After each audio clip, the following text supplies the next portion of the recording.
Good morning, everyone. It is Friday, March the 26th, 2021. It is currently 8:51 a.m. Central Time. And once again, I'm here at Victory Baptist Church, located in Ovalo, Texas. I'm in front of the microphone, and I should be here for the next few hours. That's the goal. And so if there's something you want me to talk about today, as always, you can email me at newsif@yahoo.com. That's newsif@yahoo.com. Also, if you're listening to me live via the Spreaker app, hit the little chat icon and you can say good morning. You can tell me where you're listening to me from. You can, and whatever, you can ask questions. You can offer up topics you want me to talk about, whatever.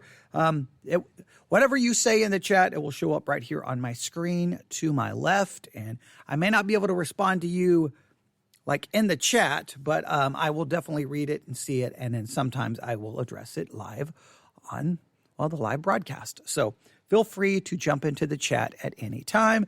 If you hear this sometime after the live broadcast, much later than when this originally aired, maybe you found us on YouTube, maybe you found us on any other podcasting platform, and you would like to listen to us when we're actually live, just email me at newsif@yahoo.com, newsif@yahoo.com. Simply say, I would like to listen to you live, and I will send you all the information. It's absolutely free. All you have to do is download an app, search for us, and then you can listen to us live whenever we're live on the air, which is pretty much all the time. Okay, we're always live on the air.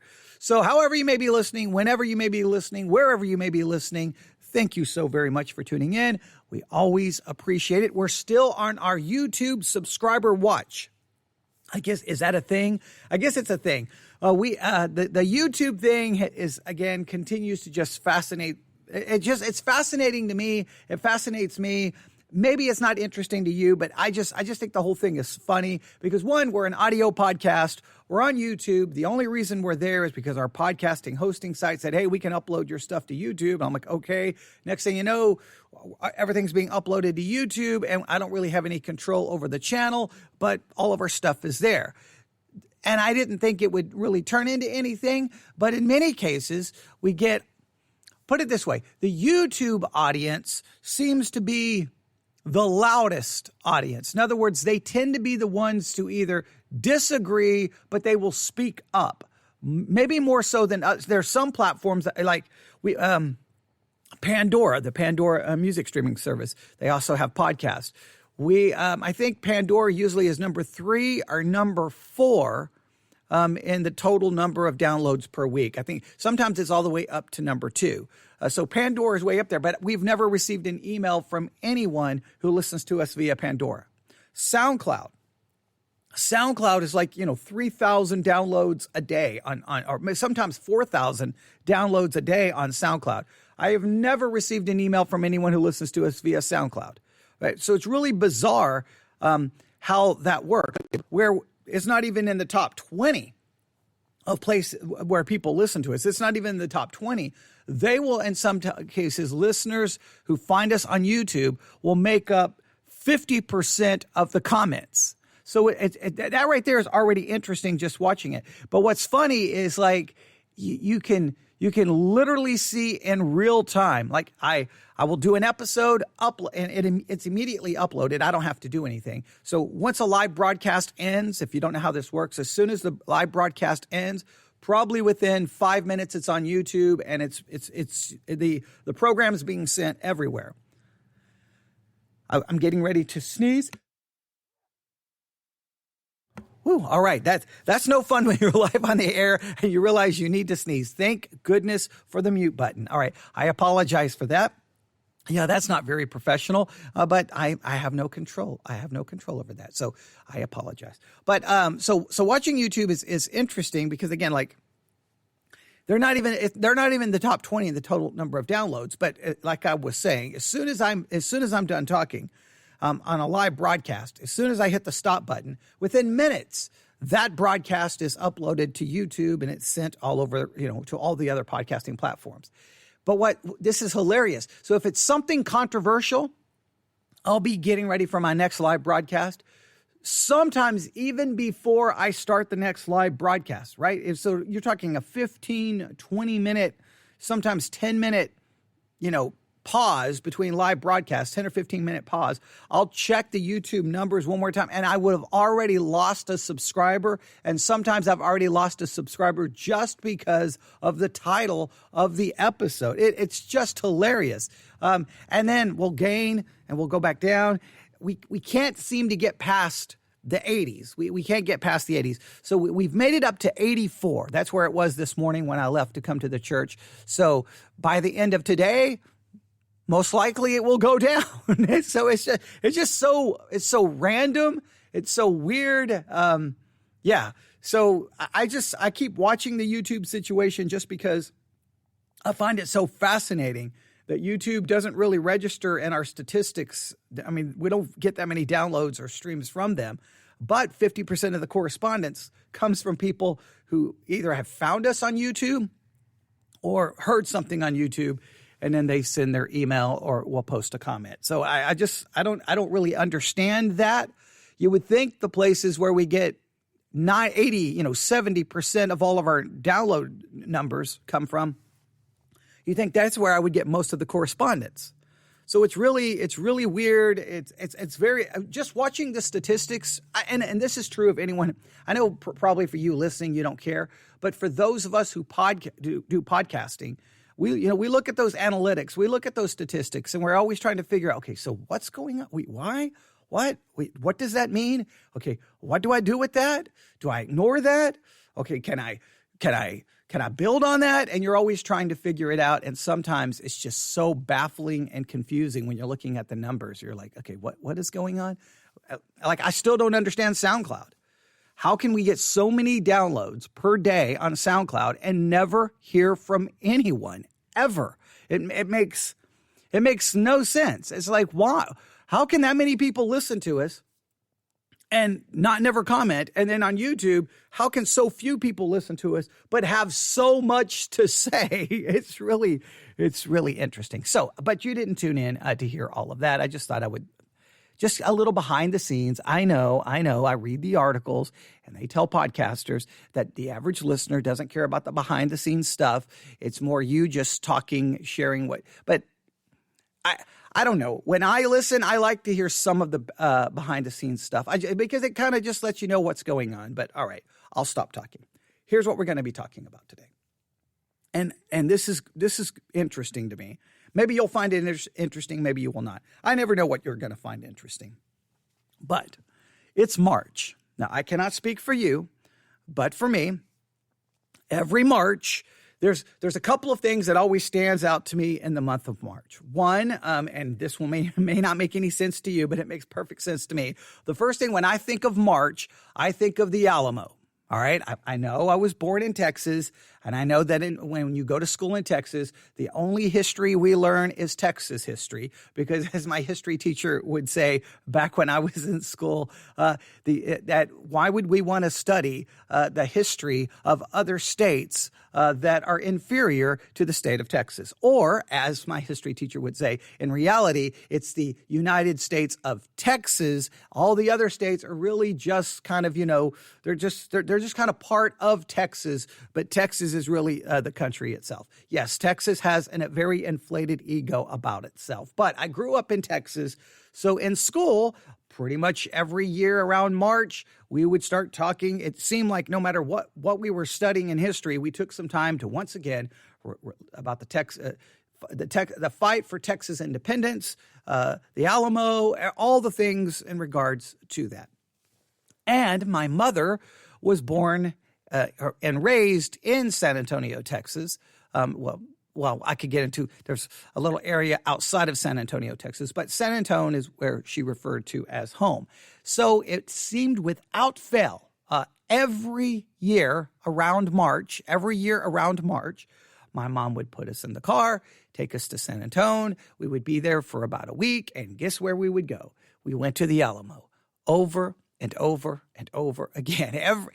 It's just, I've been to the Alamo so many times, I literally could sit here and tell you, okay, when you walk through the front doors, okay, look to your right, I could tell you all the rooms. I could give you the tour of the Alamo. So the Alamo was a big deal to me in March. Obviously March the 2nd, Texas Independence Day, that's a big deal. Also my birthday. So, but the Alamo, just March the Alamo. It's just, to me, the two go together. All right. And well, we could spend all day talking about it. But there's another important thing that always happens in March, and that is the NCAA basketball tournament. The NCAA basketball tournament, or sometimes referred to as March Madness. Now, if you're not a sports fan, just bear with me. We're going somewhere with this. All right. Now, for me, especially as I got older, and then I had cable, satellite, whatever the case may be, had access to being able to watch the games, and then being in the work world and the United States military, they would always print out the brackets, and then everyone would fill out their brackets. Anyone who's probably in the work world, the NCAA March tournament bracket is a pretty common thing in most workplaces. And then you fill out your bracket. Everybody fills out their bracket. Sometimes people will throw in a little bit of money, and then whoever gets, their bracket's the closest to determining who ultimately was in the championship and who won, that would win the office pot, whatever the money is, depending on where you work, whether that was allowed or not allowed. But sometimes even when it wasn't allowed, it still was happening. So it's a pretty big deal. And many times in the military, I would take leave. I would take a week of leave to try to watch as many games of the tournament as possible. And I still keep up with the tournament and watch as many games as possible. Now, I have other things that sometimes, takes me away from it. But, I keep up with it. And I have on my Apple TV, I have the March Madness app, which shows the brackets, and then you can watch the games from it. And yes, I spend a lot of time keeping up with the games. And this year, when I was looking at the brackets, I saw that Oral Roberts University would be competing against Ohio State University. Now, I obviously don't agree with any of the theology of Oral Roberts University or with Oral Roberts. Don't agree with any of that word faith, charismatic theology, completely opposed to it. But if you know anything about me when it comes to sports, I despise Ohio State University. The Ohio State University. It drives me crazy. I cannot stand if Ohio State was competing against the First University of ISIS, I'm going for the First University of ISIS. If Ohio State is competing against the First University of Nazism, I'm going for Nazism over Ohio State. I know that's a little hyperbolic, but you get the idea. I do not like Ohio State. So I was like, going for Oral Roberts. They're going to lose, but there's no way there's no way that I could fill out a bracket and put Ohio State. It would be like committing some horrible sin. So I'm going with Oral Roberts, and lo and behold, Oral Roberts won. Busted everyone's bracket. Crazy, big news story. And then Oral Roberts went on to win again. And they're still currently in the tournament, and it's kind of like shocking. Now, here in my area, Ovalo, I live in Abilene, Texas. ACU, Abilene Christian University, in the first round of the tournament had to play the University of Texas, and Abilene Christian won. Blew up everyone's bracket again, but then, of course, the next game, ACU got destroyed. ACU is a very small school. Abilene, Texas is a small city. So yes, keeping up with it. But the Oral Roberts story has taken on kind of a life of its own. People have talked about it from a sports perspective, but then I started hearing rumblings that, wait a minute, they're talking about Oral Roberts for something other than the basketball accomplishment. Something else is kind of being talked about. And I didn't really pay much attention to it. I would see an article here and I would just either ignore it. I'm like, okay, whatever. I don't know what's going on. Oral Roberts beat Ohio State. That's all I care about. So yay! That's to me, it was just a sports story. But in 2021, everything has to turn into some kind of controversy. Everything has to turn into some kind of debate. Everything has to be scandalous, controversial. It's just the way it's the environment in which we currently live. I mean, I will do a podcast episode that I don't think could offend anyone. And next thing you know, someone is mad, someone is upset, someone is offended. People just walk around looking for something to be upset about, looking for something to be offended about. So now we have something supposedly happening with Oral Roberts University. And so that's what we're going to discuss. And the reason we're going to do this is late last night, I was listening to podcast episodes and I came across a segment of a podcast, Dr. Albert Mohler, The Briefing, where he's talking about Oral Roberts University. And I was like, wait, what? So why is he talking about it now? So I immediately hit stop and said, note to self, first thing when I get to church this morning, let's listen to what he has to say and let's see where this is going. And here's how I want you to think about this. This whole Oral Roberts University situation. Is it a much to do about nothing, or is this some sinister sign of future persecution or current persecution coming to Christianity? Like, how should we look at this controversy? Should we turn this into something bigger than it is? Because Dr. Albert Mohler kind of described it this way. Hey, they're coming for Oral Roberts University and they're coming for you next. And you're like, whoa, okay. I need to find out what's going on with Oral Roberts University because they're coming for me next, right here, me. That's why I broadcast from a church in the middle of nowhere so nobody can find me. That's like, are we under attack? Like, what is going on? So we're going to listen to this, try to figure out what the truth is, and then we'll talk about it, and we'll just see where this leads. So here we go. This is from the episode of the podcast, The Briefing, Dr. Albert Mohler. Listen carefully.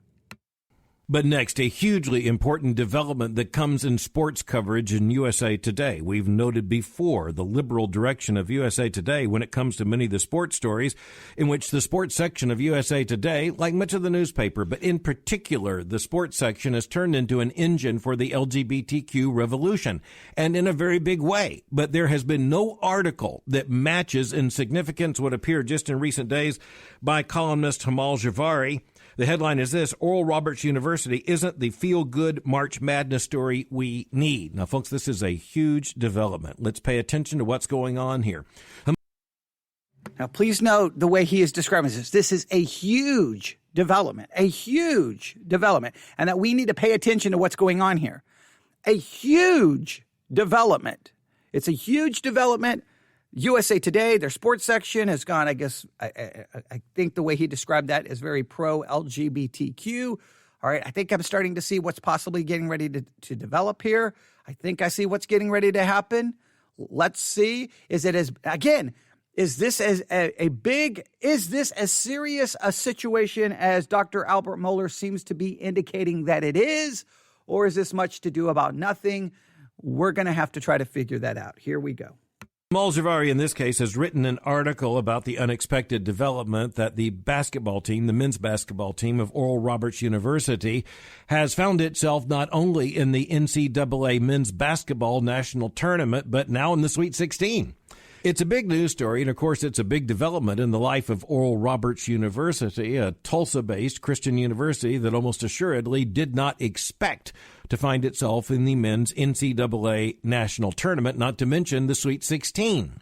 But even as this story is something of a Cinderella tale, the fact is that Hamal Javari is out to say it's not what it appears to be, because if you look under the surface, Oral Roberts University shouldn't be in the tournament in the first place, and her argument has nothing to do with the basketball ability of its team. It has everything to do with the fact that she accuses Oral Roberts University of being bigoted, out of date, homophobic, prejudicial. You go down the list. What we're seeing here is not only a secular indictment of one institution, but rather an indictment of any Christian college, any Christian university, any institution, any chartered organization, any church or denomination that would dare to stand against or even against the tide of the moral revolution. Now, we have to stop right here, all right?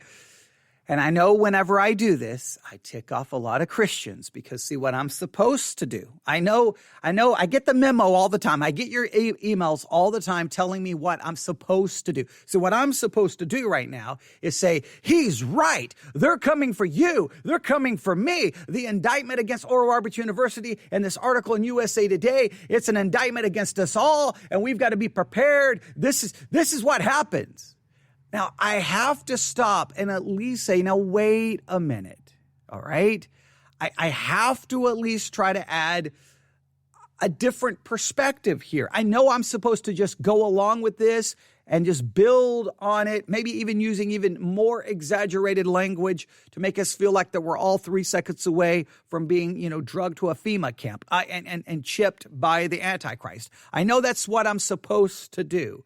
But I don't always follow your rules. The rules you tell me that I'm supposed to operate by, I don't follow those rules because I think that the rule that I should try to follow is always trying to look at the different layers of a story, trying to think it through logically, biblically, and trying to make sure that we always look at ourselves first. All right? When I first started doing any news coverage, and saying that I was going to look at the news from a Christian perspective, immediately I realized that Christians understood that idea differently than I understood that idea. They thought, from a Christian perspective, then you always just go, look basically, I look at the news and say, look how bad those liberals are. Look at how bad that the ungodly world is. And I'm just supposed to look at it from a Christian perspective is to tell you how bad everyone else is. But I've always thought that looking at the news from a Christian perspective is first and foremost looking at ourselves, first, because I believe judgment begins in the house of the Lord, that we look at ourselves first, see what we need to do about ourselves, because we all have enough garbage in our own lives, and then try to pursue truth at all costs. A Christian perspective is a perspective of truth, even if that truth makes us look bad. But we always start with what do we need to do with ourselves? So I just find it interesting. Okay, so here's an article saying, look, this whole feel-good story about Oral Roberts, it's not a feel-good story because this school is bigoted, homophobic, transphobic. It's all of these horrible things, so we should not be celebrating this. This school doesn't even belong in the tournament. Okay, now just stop for a minute and consider years and years of Christian radio and years of conservative media. How many times does Christian media or conservative media attack some university because of what they teach? Well, they're this, they're that, they're that. Look at this. You send your kids off to this school and they teach this and they teach that. You should not send your kids to those schools anymore. In fact, you should pull your kids completely out of the secular educational system, whether elementary school, middle school, high school, or university. Send your kid don't go there. The whole educational system is corrupt. It's worldly. It's satanic. Have we not condemned the institutes of higher learning ourselves as Christians? But we're shocked. We are perplexed. We can't believe it happens when they do it to us. Like, I have to at least laugh a little bit because I've listened to Christian radio and I don't know, the university, and they'll name the school, and this is what's going on their campuses. It's insane. It's wrong. It's ungodly. It's horrible. Now, I have no problem speaking out against what's going on a college campus.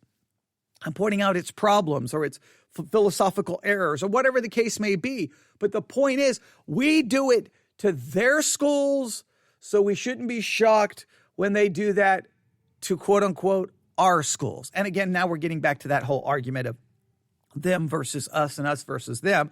But the point is, this kind of thing has happened on Christian and within Christian media and conservative media for a very long time. So I don't know why we would be shocked that Oral Roberts University advances to the Sweet 16 and someone from the liberal perspective goes, wait a minute, that university is messed up. That university teaches things that goes against our ideology, our philosophy, or what we believe to be a proper morality in 2021. If we can do it to them, they can do it to us. So we should not be shocked by it in any way, shape, or form. I'm sorry, I just hit the microphone. He is making a statement that we should all be concerned because this is an indication that could possibly coming for us. Again, I think that's what we'll see where he goes here. I'm going to back it up just a little bit. I'm going to try to back this up just a little bit. All right, here we go. That would dare to stand against or even against the tide of the moral revolution. LGBTQ plus. Don't forget the plus. As you're looking at the article, the actual language of it becomes very important. She writes, quote, "And yet, as the spotlight grows on Oral Roberts and it reaps the goodwill, publicity, and revenue of a national title run, the university's deeply bigoted anti-LGBTQ plus policies can't and shouldn't be ignored."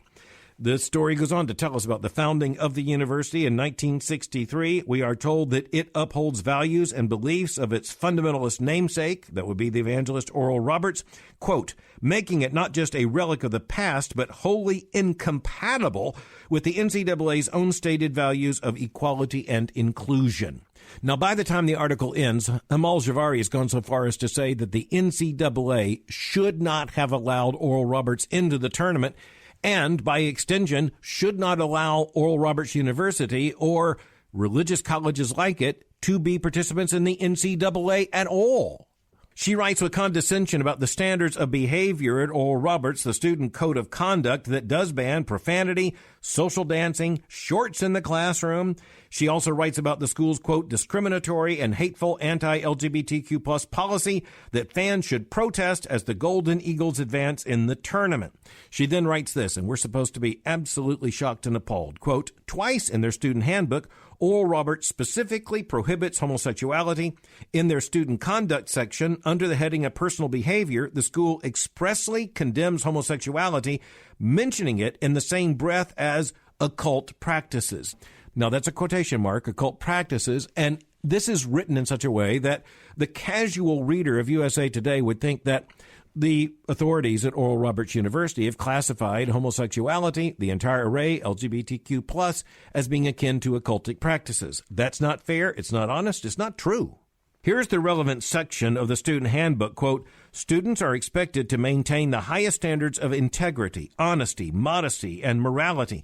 Certain behaviors are expressly prohibited in Scripture and therefore should be avoided by members of the university community. They include theft, lying, dishonesty, gossip, slander, backbiting, profanity, vulgarity, including crude language, sexual promiscuity, including adultery, any homosexual behavior, premarital sex, drunkenness, immodesty of dress, and occult practices," end quote.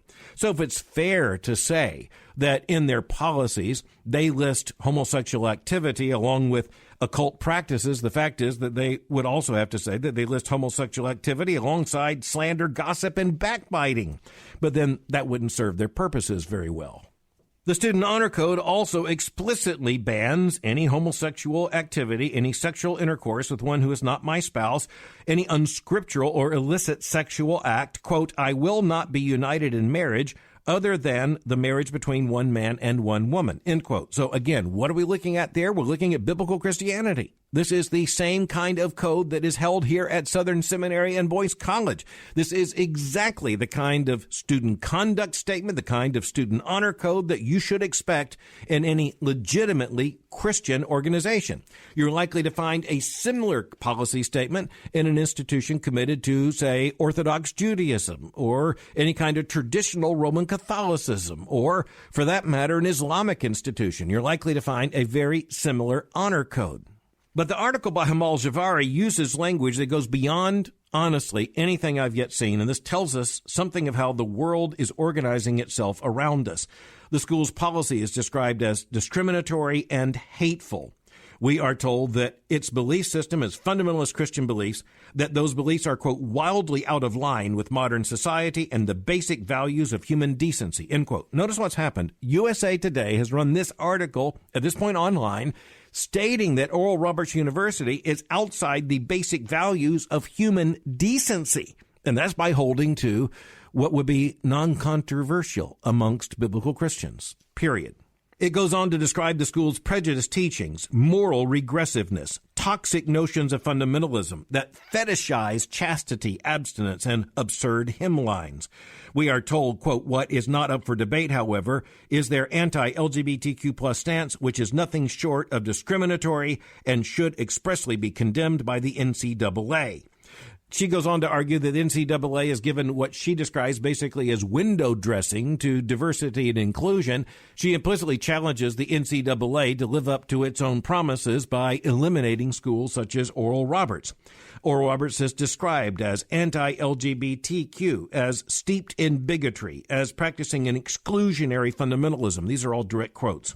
The article condemns the NCAA for allowing Oral Roberts to play, quote, fans and media eager to embrace a Cinderella story help to push that narrative along either without knowing the facts or willingly burying them as irrelevant. She ends with these words, quote, however accomplished its young student athletes are, the school is a hotbed of institutional transphobia, homophobia with regressive sexist policies. Quote, there is no way to separate their men's basketball team from the dangers of their religious dogma, no matter how many top seeds they defeat, end quote. The challenge couldn't be any more clear. This is language beyond anything we've yet seen, although the logic has been there all the time. I've mentioned on the briefing before, and I've said many times in public that I think the most dangerous letters when it comes to the continuation of Christian higher education are the letters NCAA, because the NCAA is indeed adopting policies and pointing in directions that will make it impossible for Christian institutions that hold to a biblical standard of morality or even a biblical definition of male and female to continue in participation. We're about to find out just how many Christian schools are going to be willing to stand on biblical standards and those who are determined they have to be members of the NCAA no matter what. In other words, we're about to find out just how many schools are actually serving the cause of sports and how many are going to serve the cause of Christ. Let's just take a little bit of background here because it is interesting. Who was Oral Roberts? He lived from 1918 to 2009, and he was probably more responsible than any other single individual for the mainstreaming of charismatic, indeed even Pentecostal Christianity into American popular culture. He was an evangelist who began on the old sawdust trail, preaching intense, a mixture of holiness and Pentecostal theology. He, of course, became famous on television, as many Americans will remember, for his Oral Roberts television specials, and he was one of the first to decide to put on some kind of mixture of teaching and entertainment in television prime time. Oral Roberts University was established with an expansive vision in 1963. At one point, it contained a medical school and even a large teaching hospital known as the City of Faith. Oral Roberts became known for his ever more outlandish fundraising appeals, including the fact that he once claimed to have a vision of a 900-foot Jesus who spoke to him. To put the matter bluntly, Oral Roberts and I come from very different theological worlds, but this story is important not because of the unique theology, that mixture of Pentecostal, charismatic, and holiness Christianity that was Oral Roberts and now is the university that bears his name. No, the point is that the outrage directed at Oral Roberts University is based upon what it shares in common with other Christian colleges and schools and institutions, a commitment to a biblical standard of holiness and sexual morality and the definition of marriage and the definition of gender. That is the outrage. They're not mad at Oral Roberts University for its charismatic founder or its Pentecostal practices. The fury at Oral Roberts University is directed at the basic biblical convictions about gender and sexuality and sexual morality. But the point we have to note here, and this is urgent, at this point in the year of our Lord 2021, the gauntlet has been thrown down, the challenge has been given, and the issues are now increasingly, if vehemently, described in this article. This article bears the masthead of USA Today. USA Today owns it. This was on their own website. It's a part of their information ecosystem, and this reporter is an editor at USA Today Sports. Just imagine the language that was used in this article that I read aloud on the program today, and recognize if it's said about Oral Roberts University today, it will be said about you, your school, your church, your organization, your Christian congregation tomorrow. Count on it. Thanks for listening to the... Okay, now he's got some very good points here, so I'm just going to try to take some of this apart, throw some different thoughts out to you for you to take this and for you to do your own thinking and your own processing of all of this information. So first and foremost, we just have to start by looking at ourselves first. I just want to make it very clear. The fact that the world looks at a Christian university and says, that's messed up, that's messed up, that's messed up, that's messed up, that's messed up, that's messed up, should not shock us, should not surprise us. I would expect them to do that, right? Oral Roberts University may have, in a sense, been flying under the radar, have no longer really a big thing about them anymore. And then all of a sudden they start winning basketball games. And then the world's like, wait, who's that school? They start doing a little bit of research and like, wait a minute, that is incompatible with the morality of 2021, the morality that the world is establishing, because the world has their form of morality. And now Christianity is opposed or is seen as violating their standard of morality. And so they are going to condemn us. But I want to just make sure you see how this plays out.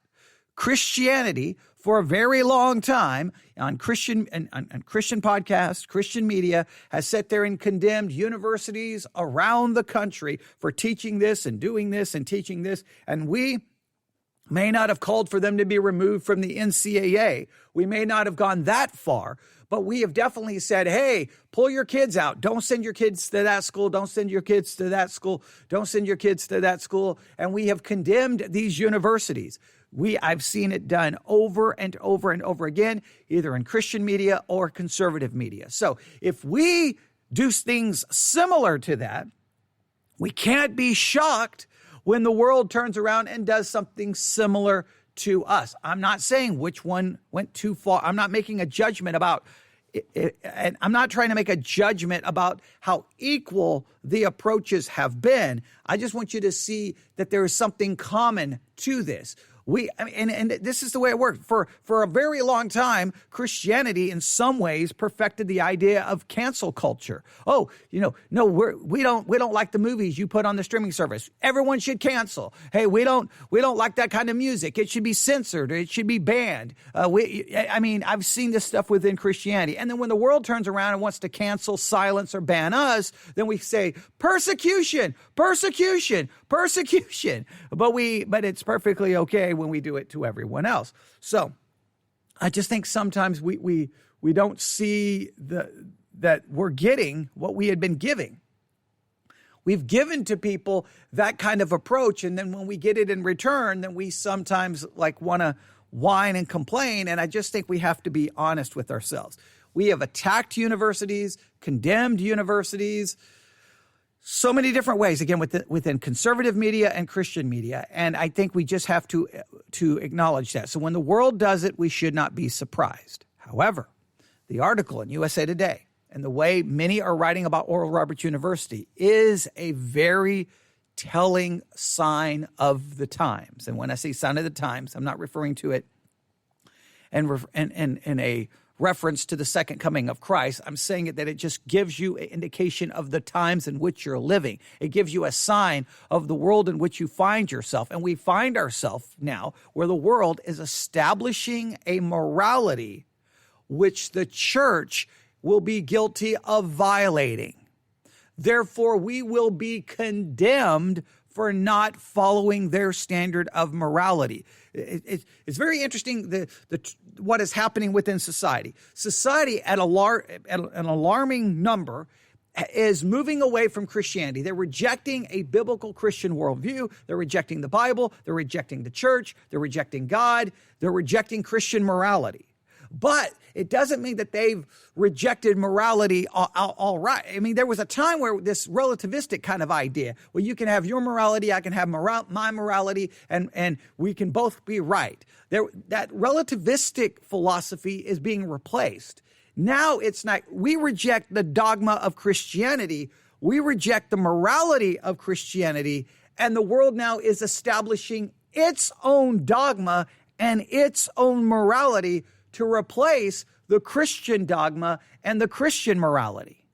That is what we are not living in. I think the relativistic worldview is being replaced with now a very dogmatic, a very specific moral code.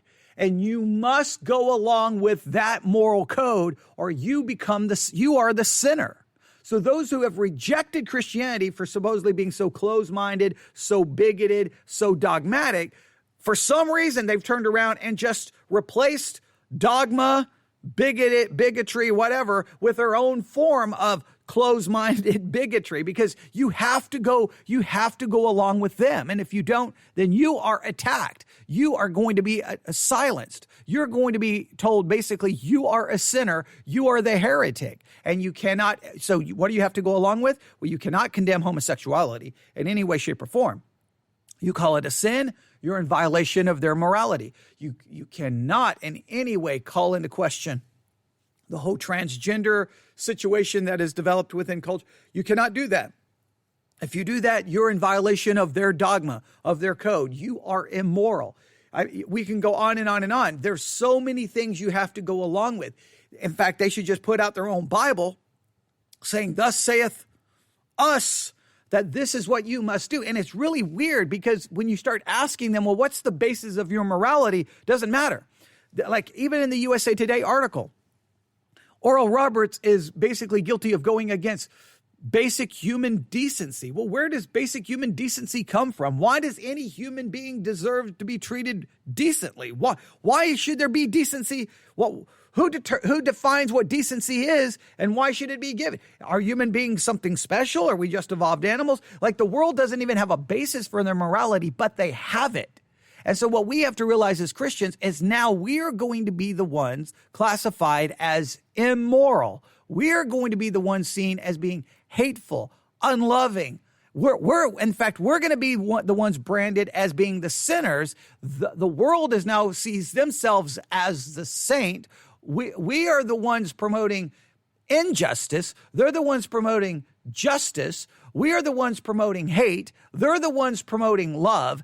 The whole script is being flipped. While Christians used to condemn the world for many of these things, now the world is like, nope, we've got a better system of morality. We've got a better system of dogma, and and you are guilty of it. So I do agree with Albert Mohler that yes, there's a very good chance that what the language being used against Oral Roberts will be used against all of us in the future. And I also agree that schools are going to have to determine, do they want to be in the NCAA? Do they want to be I sometimes I'm still baffled. For example, here in the local area, we have 3 Christian universities. McMurray's, the Methodist, ACU, Abilene Christian University, which had made it to the tournament. They are the Church of Christ, Hardin Simmons, which we usually refer to as Hardin Sinners here. They are the Baptist, all right? 3 Christian universities in a city of 109,000 people. So we have 3 Christian universities. Now, sometimes when they're referred to as Christian universities, I'm sometimes baffled by, do they want to be a Christian university? Or do they want to be known as just a university? Because sometimes their Christian aspect comes out, but then they'll do 50 other things that seems to, no, we're Christian, but we're not, we don't want to make anyone else feel unwelcomed here. They want to be a big liberal arts school, and they want to be in the NCAA, and they want to compete, especially ACU. They want to compete in the tournament, et cetera, et cetera, et cetera. I think that a lot of Christian schools are going to have to ask themselves, what is their ultimate goal? What are they really trying to do? Are they a Christian institution? Well, if they're a Christian institution, so is their goal to educate Christians, to give them the top quality education that is shaped by a Christian worldview? Or do they just want to educate everyone? Like they've got to the schools are going to have to make a decision of what they want. And do they want is sports more important? That's a major stream of revenue. Is money and sports more important than their Christian mission? What is their Christian mission? So I think a lot of schools are going to have to ask some very tough questions. But we are definitely living in a world where a new morality is being formed. A new morality is being established, and all of us as Christians are going to now, we're going to be guilty of that morality. You speak to a lot of Christian, or not Christian young people, you speak to a lot of young people today who've adopted the world's morality. They will look at you as a Christian. They will look at your church. You're the immoral ones. You're the ungodly ones. You're the crazy ones. You're the ones that are messed up. And it's not even now like if we try to say, wait a minute, you're living in morality, it's almost they laugh at us. No. You are living in morality. You're the ones who need salvation. They've got salvation. They have enlightenment. They have an understanding. They have decency. They have love. They have respect for, they're the righteous ones. We're the unrighteous ones. So for us to try to go to the world now and try to say, no, you're living in unrighteousness, they look at us like you're out of your mind. You're the unrighteous one. And that's what we're seeing. That USA Today article is basically saying Oral Roberts University, they're the sinners. And they need to repent. And they need to convert to the new morality that is now established, and people who, the person writing the article for US Today serves as a prophet proclaiming the message of the new morality. It's no longer the conflict with the world today is not even really a conflict now between belief and unbelief, between trying to live a godly lifestyle versus living an ungodly lifestyle. We've really reached a point where now it's our morality versus your morality. And it's very difficult. It's very easy to fall into the trap that you argue your system of morality over their system of morality. And just, you got to remember, when you're dealing with an individual, you're going to have to step back and go, wait. That's not going to get us anywhere. This is not a fight over systems of morality. This is over, first and foremost, a fight over truth and the truth of Scripture. But they believe Scripture in many cases teaches that it's immoral. So it's almost impossible not to find yourself falling into that trap where you're arguing, no, your system is immoral. And they're like, no, your system is immoral. Your system promotes, misogyny and the patriarchy and bigotry and hatred and it destroys lives. And they're gonna point out all of the wrongs that Christianity has done throughout history. And you're going to try to argue, no, our system of morality is better than your system of morality. Well, we got to remember, first and foremost, Christianity is not a system of morality. It's a proclamation that there is a God and that we're all, no matter what system of morality we hold to, we're all sinners because we don't live up to God's system of morality. And therefore we need repentance and faith and we need to trust in Him. But it's very difficult because we just get into this competing narratives of which system of morality is more accurate, which system of morality is more right. But that is based on who gets to define what is moral. They want to define what is moral in and of themselves. So it's really like, okay, so why is your system of morality the correct one? Because your system of morality is based off what? Your own desires, and then you can get into a whole discussion about that. But it's really interesting to see the transition. We went to, relativism. Your morality, my morality, both can be right. Both can be right. Your view of truth, my view of truth, both can be right. Everyone, truth is whatever we want to say that it is. And then somehow we've transitioned out of that to, no, there is truth. There is right. There is wrong. There are absolutes. And we define what they are, and your system is immoral. And that's what we're seeing happening to Oral Roberts. And all Christians are going to have to figure out how to navigate that. But we cannot be shocked that they would condemn a university because Christians have done the same thing for years. All right. So there's some things to think about there. We'll see how this plays out. This will go away relatively fast. I think it will go away relatively fast. Not the concept that we're dealing with from that the culture has its own system of morality now. But the Oral Roberts story will go away if they get defeated in the next game they play, which I think it's this weekend. But if they win and they make it past the Sweet 16, oh my goodness. Then it's going to become a national story. because once they make it to the next round, the